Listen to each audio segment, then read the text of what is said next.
주님과 동행하시면서 이전에 경험하지 못했던 새로운 것들을 경험하는 의미 있고 복된 하루가 되시기를 예수님의 이름으로 축복합니다. 신명기라는 말은 무척 어려운 말입니다.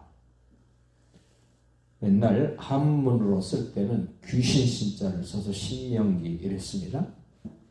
그런데 그건 귀신 신자로 볼 것이 아니라 다시 설명한다 해서 다시 신자로 이해를 하셔야 됩니다.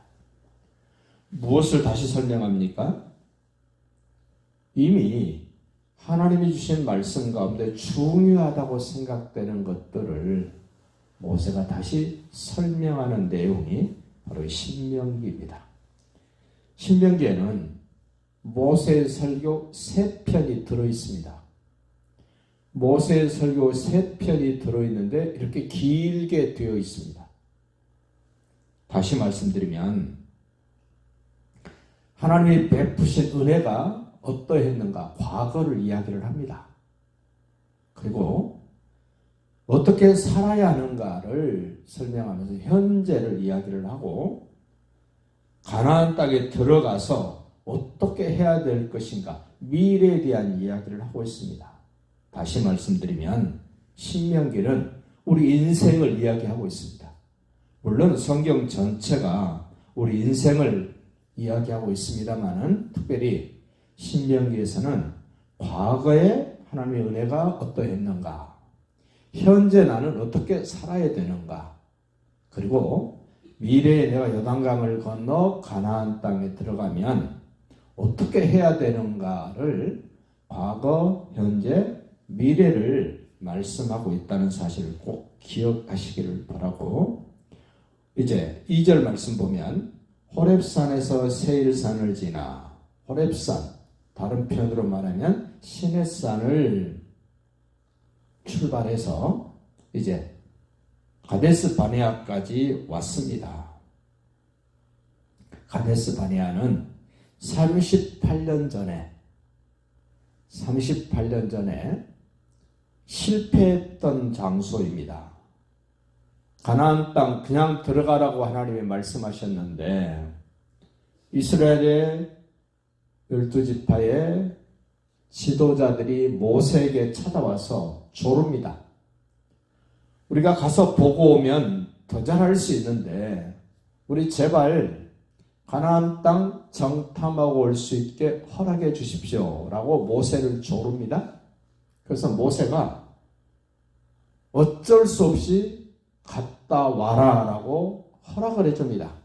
기분 좋아서 한 거 아닙니다. 갔다 와서 무슨 일이 벌어졌습니까? 민수기 13장에서 가나안 땅을 둘러보고 와가지고 그들이 펑펑 울면서 불평하고 원망합니다.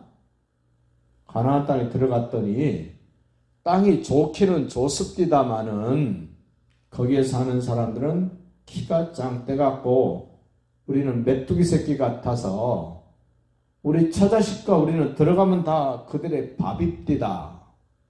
우리는 살아남지 못하고 다 죽을 것입니다. 라고 원망, 불평, 보고서를 냈습니다. 모세는 이집트에서 실패했다가 광야에 가서 있다가 다시 이집트에 가서 승리하는 사람으로 나옵니다. 지금 이스라엘 백성들도 38년 전에 실패했던 가데스 바네아에서 다시 이 말씀을 들으면서 실패한 너희들의 모습으로는 안 돼. 회복해서 요단을 건너 가나안 땅에 들어가야 돼. 라는 메시지가 들어있습니다. 창세기 34장에서 시몬과 레이가 디나의 강간 사건을 통해서 살인자가 됩니다. 하나님이 쓰실 레이는 실패한 인생으로 쓰임받는 것이 아니라 출애굽기 32장에서 금송아지 만드는 그 현장에서 하나님의 사람 모세가 하나님 편에 올 사람 내게로 오라고 요청했을 때 유일하게 레위 지파가 모세께로 하나님 편으로 나왔습니다. 그는 다시 하나님의 말씀으로 회복되어진 레위는 제사장 지파로 쓰여지게 됩니다. 저와 여러분도 실패한 인생으로 하나님은 쓰지 않습니다. 말씀 안에서 예수님 안에서 회복시키셔서 쓰신다는 사실을 꼭 기억하시도록 오늘 신명기에서 다시 한번 우리에게 말씀을 하십니다. 자, 2절 다시 봅시다. 호렙산에서 세일산을 지나 가데스 바네아까지 10하루길이었더라. 근데 얼마 걸렸습니까? 38년 걸렸습니다. 시내산에서 약 11개월 머물렀기 때문에 다 따지면 40년 광야 생활이 되는 겁니다. 3절 40번째 해 11째 달 그 달 첫째 날에 모세가 이스라엘 자손에게 여호와께서 그들을 위하여 자기에게 주신 명령을 다 알립니다. 말씀을 받은 사람은 말씀을 전해줘야 됩니다. 하나님의 말씀을 따라 살아야 될 사람들은 하나님이 뭐라고 말씀하셨는가를 알아야 됩니다. 말씀을 모르면 자기 마음대로 삽니다. 자기 기분대로, 자기 형편대로, 자기 환경대로 삽니다. 이렇게 40년 지난 후에 말씀을 하시는데 어떻게 말씀하나 보십시오. 4절 그때에 여호와께서 주신 말씀을 모세가 다 전했을 그때에 모세가 헤스본에 거주하는 아모리왕 시온을 쳐 죽이고 아모리왕 시온을 쳐 죽인 그때에 아스다롯에서 거주하는 바사나 옥을 쳐 죽인 후에 엄청난 바사랑 쳐 죽였습니다. 아모리왕 시온을 쳐 죽였습니다. 이 사건은 그냥 별 볼 일 없는 어떤 사람을 쳐 죽이고 정복했다는 말이 아닙니다. 기적도 이런 기적이 없는 승리한 그 현장을 이야기를 합니다. 이들이 살았던 성벽은 두께가 약 10m, 성문 두께가 45cm로 이중문이었답니다. 어떻게 정복할 수 있습니까? 지금 이집트에서 나왔던 이 아브라함의 후손들은 군인이 아닙니다. 대단한 무기를 가지고 있는 것도 아닙니다. 아무것도 없습니다. 훈련받은 것도 없습니다. 오합지졸입니다. 그런데 하나님이 이기게 해주신 은혜를 맛보았던 것입니다.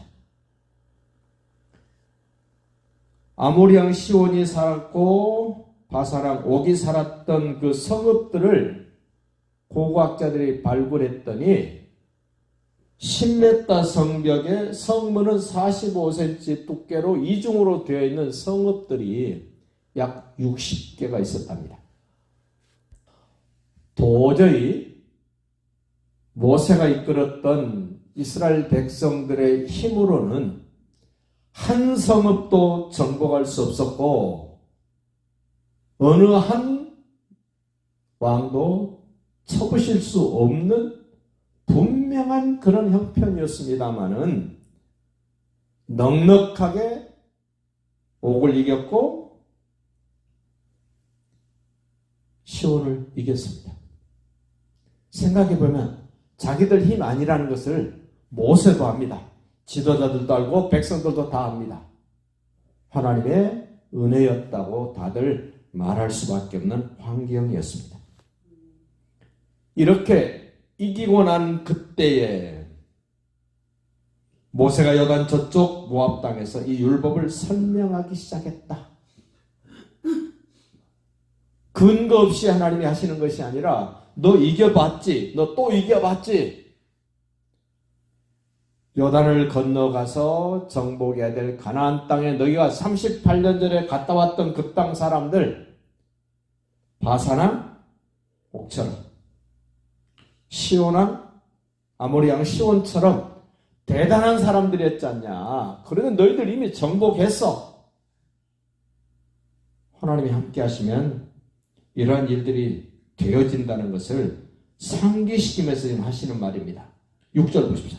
우리 하나님 여호와께서 호렙산에서 우리에게 말씀하여 이르시기를 너희가 이 산지에 거주한 지 오래됐다. 11개월 됐다. 이제 출발하자. 민수기 이제 출발점이었습니다. 방향을 돌려 행진하여 아모리 족속의 산지로 가고 그것만 곳곳으로 가고 아라바와 산지와 평지와 네겝과 해변과 가나안 족속의 땅과 레바논과 큰 강 유브라데까지 가라. 그리고 내가 너희에게 주겠다고 한 너희 조상들에게 주겠다고 한 그 땅 너희 앞에 있으니 들어가서 그 땅을 차지할지니라. 하나님이 증거를 주시면서 이제 믿고 요단을 건너 가나안 땅에 가서 차지해라. 정복해라. 하나님이 함께 하신다는 확신을 갖게 만드신 것처럼 오늘 우리도 하나님이 나와 함께 하신다는 사실을 믿고 신뢰하면서 승리하시는 날이 되시기를 예수님의 이름으로 축복합니다.